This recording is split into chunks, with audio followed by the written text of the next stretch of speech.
Hi, this is Jim Bush. I wanted to talk to you for a couple minutes about what you can expect if you find yourself involved in litigation in probate court in the state of California. My comments are based mostly on experiences with the San Diego County Superior Court, which is the court in which I practice most often, but these comments generally apply throughout the state of California. Also, I'm going to talk about the track that a case involving a dispute in a trust case or a contested issue in a probate case involving a will or an estate without a will would probably follow. Cases that involve simply the routine probate of a will or an estate without a will, conservatorships, guardianships, these things might follow a different path. And if you find yourself in one of those cases and you want to find out more about how those cases proceed, talk to counsel about that. Anyway, so let's go back to the types of cases I'm talking about. Let's say typically there's an issue involved in a trust case. The way a case begins is one of the interested parties files a petition with the probate court. Petition in probate court is somewhat like a complaint in civil court. One of the differences is that in most cases, rather than name a defendant, you simply name all of the parties who might have an interest in the case, and it's spelled out in the statutes who those parties are. You also tell the court in the petition what the basic facts are, what your legal theories are, and ask for whatever relief it is that you think you're entitled to in any particular case, or is being asked against you if you find yourself as the opponent in one of these cases. You then file the petition with the court, and in San Diego County now, those are generally always being done electronically. Your attorney will upload the petition into their computer and then send it off electronically to the court. The court will accept it, hopefully, and respond with a hearing date, which will be the initial hearing on the petition. You then take a copy of the petition and the notice of hearing and send it to the interested parties in the case, which again you've named in the petition. Unlike civil court, where you most often need to personally serve those papers on someone through a process server, in probate court, generally, it's done by mail. You simply mail out a copy of the petition and the notice to the parties. You then proceed down to the initial hearing, and generally speaking, one of two things happens at those hearings. One is that it may be that you file a petition, you serve everybody, the court looks at your petition, it looks fine the way it's written, and nobody shows up to object, and the court then decides at that initial hearing whether to grant you relief or not. But most often, the initial hearing is just that. It's an initial hearing. It doesn't dispose of the case, because most often what happens is someone shows up and decides to object to your petition.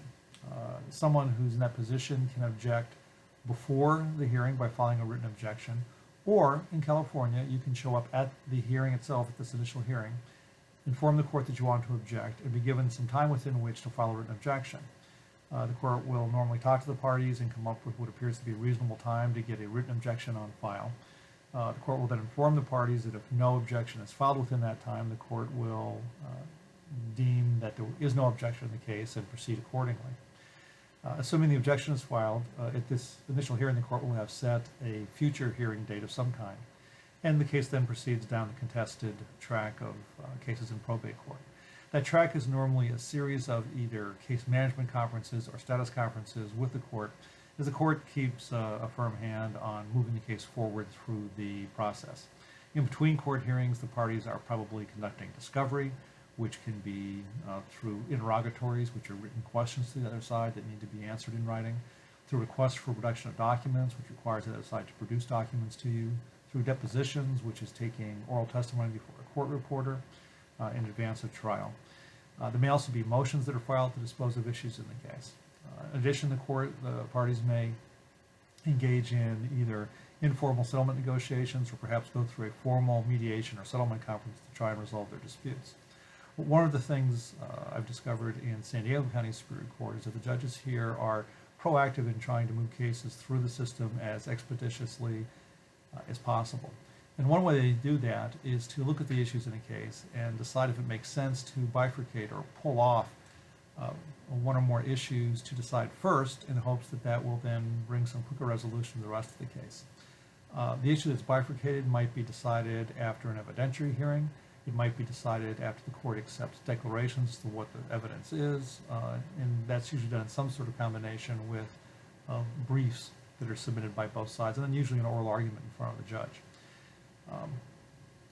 As I say, the courts here are more than happy to try and do that if it results in the case being moved along more expeditiously. At the end, though, if the case hasn't otherwise been resolved, there will be a trial.